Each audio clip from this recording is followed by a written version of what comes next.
without my chili dogs. I'll be so blue without my hamburgers and my tater tots. Ketchup runs crimson red, smeared on my white Christmas teeth. Won't be the same day if you're not feeding me.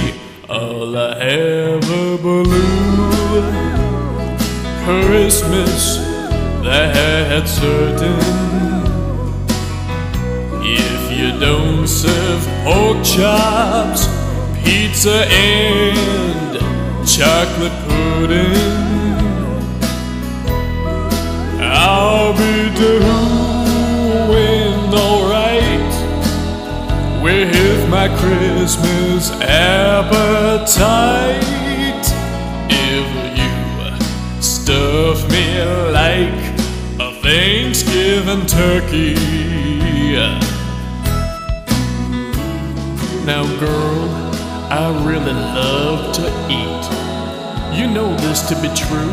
Mashed potatoes, collard greens, grits, applesauce, macaroni can be the perfect meal starter. Later on, if you slip in some barbecue chicken wings and splatter some steak sauce on my T-bone, your meal will be just delish. And no meal can be considered finished without some pecan pie, pumpkin pie, a quick trip to Krispy Kreme, a few dozen boxes of Dunkin' Donuts, and some Mickey D apple turnovers to turn it out. And of course, just you and me. Now that's dinner. Now for breakfast, I was thinking a couple omelets, some French toast, a pancakes, and a big old pig we just cut around.